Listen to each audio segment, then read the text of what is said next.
ShowMeTheCurry.com. I'm Hidal. I'm Anuja, and today we're making a Mughlai dish. It's a very mild and very flavorful and a very well-known Indian dish called vegetable korma. And korma actually is traditionally meat or vegetables cooked with onions in a mild and creamy yogurt sauce. And here's what you'll need. 2 tablespoons oil, 2 tablespoons broken cashew pieces, and 1 tablespoon golden raisins. 1 bay leaf, 1-inch piece cinnamon stick, 3 green cardamoms, and 7 whole cloves. 1/4 teaspoon white peppercorns, 1/4 cup broken cashew pieces, 2 medium onions finely chopped, salt to taste, 2 tablespoons each chopped ginger and chopped garlic, green chilies finely chopped to taste, 1/2 tablespoon cumin powder, 1 tablespoon coriander powder, red chili powder to taste, 5-ounce can of evaporated milk, 1/2 cup yogurt well beaten, approximately 7 ounces of cubed paneer, 1 large tomato cubed, 2 carrots approximately 1 cup cubed, 2 cups cauliflower cut to bite-sized florets, 2 medium potatoes cubed, 1 cup frozen green peas, 1 cup green beans cut to 1-inch pieces, finely chopped cilantro leaves approximately 1/2 cup, approximately 2 cups of water. So for this korma, before we get started, we actually have some guests on this set today. We have Manuel and Aaron, and so if you see them around, say hello. They're from CBS 11. Yes. So we have the pan on medium heat going on, and we're going to go ahead and add in the oil and wait for it to heat up a little bit. And what we're going to do is we're going to go ahead and fry the cashews and the raisins a little bit, the ones that have to go in for the garnish. And this is the same amount of oil we're using for the entire dish, so it helps to do it in this step format. That way you can pull out all your nuts and then add the rest of the ingredients in without adding any additional oil. Right, and just a quick roast, just to get the raw flavor out, and we're going to go ahead and pull the raisins and the cashews out. So in the same oil, we're going to go ahead and add in our whole garam masalas. So we have a bay leaf, cinnamon stick, we have whole green cardamoms, and whole cloves. We also have peppercorns.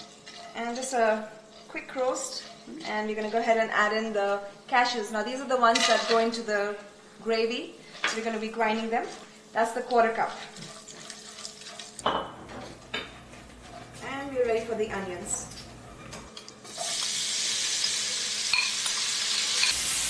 Now we're going to add a little bit of salt to the onions, and this will help the moisture come out of the onions and help them cook a little bit faster. We can also go ahead and add in our turmeric powder. So we're going to go ahead and cover this, and be sure to keep an eye on it and stir it every once in a while. So while our onions are cooking, we're going to try to do both of these things at the same time so we save a lot of time, and that's cooking our veggies in the microwave. So we have a microwave-safe bowl here. We're going to add in our cauliflower, and these are green peas, and carrots, which have been peeled and cubed.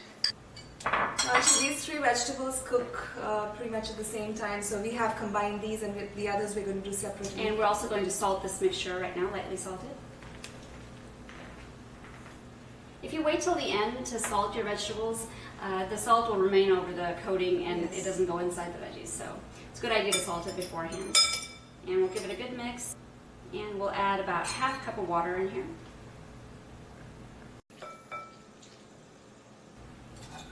Cover, and we're going to microwave this for 3 minutes initially, then we'll pull it out, give it a mix, and stick it in for another 2 minutes. And all microwaves are different, so just check on yours. You don't want your veggies to be very limp and falling apart because you want them to hold the shape in the curries.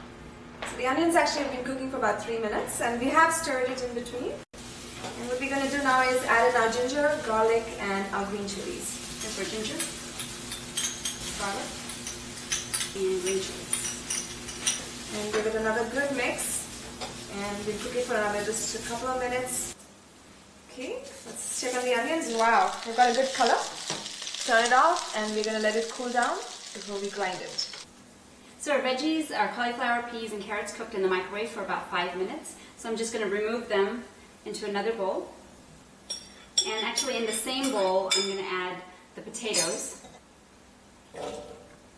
Actually, I'm going to salt them first.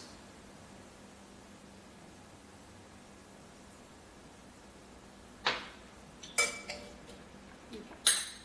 And about a quarter cup of water for the potatoes. So our potatoes are out of the microwave. They cooked for 5 minutes. And we're going to take those out also, water and all. All right. So in our same bowl, we finally have our green beans. And we're going to add that to the bowl. And once again, we're going to lightly salt them. And also another quarter cup of water for the green beans to cook. And the onions have actually cooled down. So we're going to go ahead and grind them. So we're going to turn back our stove on medium heat. And we're going to go ahead and put that in here and let it cook till the oil separates from the mixture. You can smell the whole spices. Yes. When they grind, it's such a nice aroma. Yeah, to remind people again, do not take those out. Right. That's where the flavor is coming from, and there's a reason why we put the whole ones instead of using the garam masala powder, because this is fresh. It is just far superior. Okay, this looks done. We actually have been stirring it constantly so that number one, it doesn't burn, and number two, it just gets done a little faster. So this is the perfect time now to add in our dry spices. And for that we have our cumin powder, coriander powder, and finally we have red chili powder. And now to mix the spices in with the mixture really well, we're going to go ahead and just add in water a little bit, about a quarter cup. And this prevents your dry spices from burning also. Alright, and now we're going to go ahead and add in our paneer.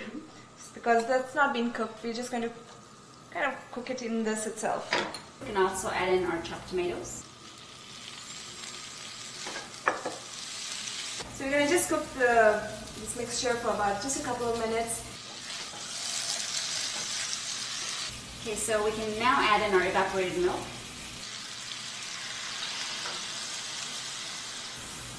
Now this is our little secret weapon fat-fighting option that we have. Instead of heavy cream, we use evaporated milk. It has a fraction of the fat and calories of heavy cream, and you still get a wonderful creamy sauce. Yes, and for people actually who do not have access to evaporated milk, you can use milk, or you can just add a little bit more yogurt or cream if you like. That's fine. And once it's all mixed in, we're ready for the yogurt, which has been very well beaten. I'm adding it a little bit at a time and mixing so that it doesn't separate all at once if you add cold yogurt into hot curry. So we're going to let this cook just for a couple of more minutes and wait till it comes to a boil, and finally we'll add in our vegetables. So we've added in the vegetables and we've mixed it really well, and it looks fantastic. We've added in the vegetables and the water, so... And it's important to use the water that is at the bottom of your vegetables, because it's almost like a vegetable stock, and it flavors your dish a lot more than using plain water. Right. But if that's not the right consistency for you and you'd like a little more gravy, then it's definitely okay to add a little more fresh water and make sure it just comes to a boil. Alright, it's been about 5 minutes. I'm just going to mix it. Looks good. Turn off the flame. We have some chopped cilantro leaves we're going to go ahead and add. This time, instead of garnishing, we're going to add it into the dish. It really adds a really nice flavor. And our absolute final step, our garnishing from before, which is our cashews and our raisins. You can garnish it on the top, or I think we like to put it in and mix it all up. It's a kind of a surprise when you bite into a raisin. It's really a refreshing flavor. And one final mix, and it's ready to serve. Now this is a wonderful dish to enjoy with either parathas, naan, or just plain white rice. It's really, really delicious. So join us again on another episode of ShowMeTheCurry.com. Adding a pinch of spice to your life.